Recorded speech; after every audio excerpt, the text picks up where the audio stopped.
इस मूवी की स्टार्टिंग में हमें एक समुद्र दिखाया जाता है जिसमें एक औरत डूब रही होती है और वो अचानक से घबरा कर उठ जाती है। तभी ब्रेंडन भी उठ जाता है क्योंकि वो उसका एक बुरा ख्वाब था। फिर हमें 3 दोस्त दिखाए जाते हैं जिनका नाम जेड, उसकी गर्लफ्रेंड एवा और कायल होता है। एवा वहाँ के गवर्नर की बेटी होती है। वो तीनों वेकेशन के लिए जा रहे होते हैं मगर एवा के दोस्त उसके साथ उसके बॉडीगार्ड को देखकर खुश नहीं होते। जब एवा बताती है कि मेरे डैड बगैर सिक्योरिटी के मुझे कहीं नहीं जाने देते तो वो तीनों प्लेन में प्राइवेट सीट लेकर बैठ जाते हैं। एवा नोट करती है कि उस प्लेन में बहुत कम लोग हैं तो वो उसको बहुत अजीब लगता है। फिर प्लेन उड़ते हुए दिखाया जाता है और तभी ब्रेंडन की आंख खुलती है। वो खिड़की से देखता है कि प्लेन के इंजन में आग लग गई है। तभी पायलट वहाँ सभी को सीट बेल्ट बांधने का कहता है। आग के लगते ही इंजन टूट जाता है और एयर प्रेशर की वजह से प्लेन का दरमियान का हिस्सा खुल जाता है जिससे काफी लोग जिन्होंने सीट बेल्ट नहीं बांधी होती उड़कर बाहर निकल जाते हैं। फिर आहिस्ता आहिस्ता उन सबका सामान भी गिरने लगता है। सब एक दूसरे को बचाने की बहुत कोशिश करते हैं मगर कई लोग बच नहीं पाते। फिर अचानक से प्लेन समुद्र में गिर जाता है। प्लेन कुछ देर तक डूबता रहता है फिर एक बड़े से पत्थर से फंसकर रुक जाता है। लेकिन के एक एंगल में फंसने की वजह से पीछे एक एयरलॉक बन जाता है जिसकी वजह से एवा और उसके दोस्त और पायलट अभी जिंदा थे। वहीं कायल के बाजू की हड्डी टूट जाती है। सभी लोग घबराए हुए होते हैं और पानी को देख रहे होते हैं। फिर अचानक ब्रेंडन एक छोटी बच्ची रोजा और उसकी दादी को सेफली ऊपर ले आता है। फिर रोजा अपने दादा के बारे में पूछती है। तभी ब्रेंडन कहता है कि वो अब नहीं रहे। सभी ये सुनकर और घबरा जाते हैं। तब ब्रेंडन सबको हौसला देकर कहता है कि हम एयरलॉक की वजह से सेफ हैं और उनको मदद के लिए इंतजार करना होगा। फिर एवा अपना फोन चेक करती है मगर समुद्र में होने की वजह से सिग्नल्स नहीं आते।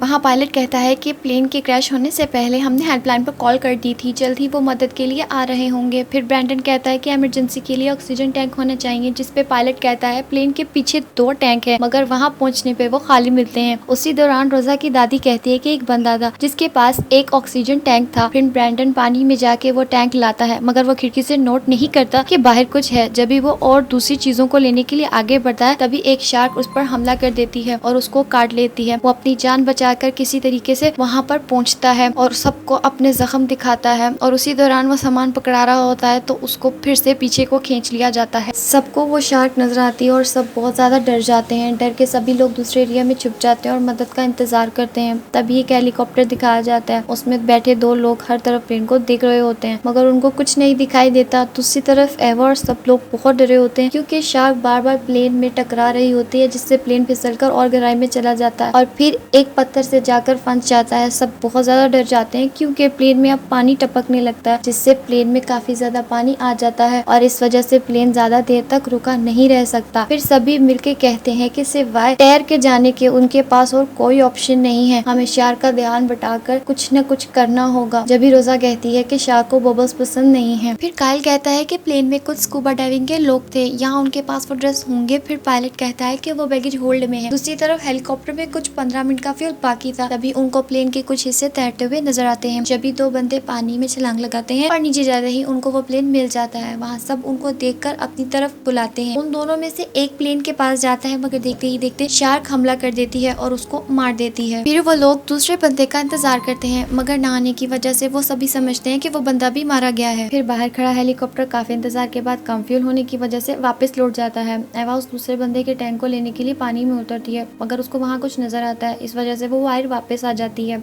इसी दौरान जेट को मजाक सूझता है। वो जानकर पानी में गिर जाता है और सब डर जाते हैं और सभी उसको पकड़ने के लिए आगे होते हैं। तभी एक शार्क उसको पकड़ लेती है, उसके पाँव को काट कर ले जाती है। फिर सब उसकी बैंडेज करते हैं। उसके बाद एवा पानी में जाके स्कूबा ड्रेस ले आती है। इतने में ही जेट की मौत हो जाती है। उसके बाद प्लेन और डूबने लगता है। तभी एवा सबको छोटे ऑक्सीजन के साथ से बाहर निकलने का प्लान बनाती है। अभी भी तैरकर बाहर जाना है जिससे कायल अपना दिल छोटा कर लेता है क्योंकि उसको तैरना नहीं आता मगर फिर भी वो उसके लिए तैयार हो जाता है। एवा पानी में जाके वो छोटे छोटे ऑक्सीजन बैग जमा कर लेती है। दूसरी तरफ शार्क प्लेन की छत से टकरा रही होती है और उसकी वजह से पानी प्लेन में गिरने लगता है। तभी सब वो सूट पहनने लगते हैं मगर रोजा की दादी सूट नहीं पहनती। फिर जिंदा बचे लोग पानी में उतर जाते हैं और उसी लम्हे में प्लेन का आगे का हिस्सा गिर जाता है और प्लेन और डूबने लगता है। रोजा की दादी एवा से कहती है कि रोजा को अपने साथ पहले लेकर जाना। उसी लम्हे शार्क सामने आ जाती है और एवा उस बैग से बबल्स बनाकर शार्क को पीछे कर देती है और सभी बाहर निकल जाते हैं मगर रोजा की दादी बाहर नहीं जाती क्योंकि उसको तैरना नहीं आता। दूसरी तरफ कायल पानी से डरकर ऊपर की तरफ आता है मगर उसी लम्हे शार्क उस पर हमला कर देती है और उसको खा जाती है। फिर रोजा, एवा और पायलट बारी बारी ऑक्सीजन टैंक से ऑक्सीजन लेते हैं। एवा पायलट और रोजा को ऑक्सीजन के टैंक के साथ बाहर भेज देती है। जब वो खुद बाहर आने लगती है तो उसका रास्ता एक शार्क रोक लेती है। वो किसी तरह उससे जान बचा के किसी कोने में छुप जाती है और उसी दौरान उस शार्क की पूंछ से उसका मांस उतर जाता है और वो दूसरी तरफ चले जाती है। फिर दूसरे लम्हे में एवा देखती है कि और शार्क्स आ रही हैं। वो वहाँ से निकलने की करती है मगर प्लेन के फैन की वजह से उसको ऊपर आने में काफी मुश्किल होती है, मगर कैसे भी वो अपनी जान बचाकर वहाँ से निकल जाती है। मगर मास्क न होने की वजह से वो ऊपर तक नहीं जा पाती और बेहोश हो जाती है, मगर जैकेट की वजह से वो पानी में ऊपर की तरफ खुद ब खुद आ जाती है।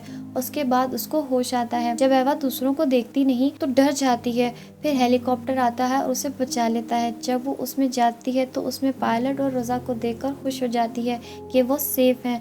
फिर रोजा अपनी दादी के बारे में पूछती है तो एवा उसको बोलती है कि वो नहीं रही। रोजा अपने दादा दादी को आखिरी गुड बाय कहते हुए अपने टेडी बियर को पानी में फेंक देती है और फिर एवा की गोद में सो जाती है।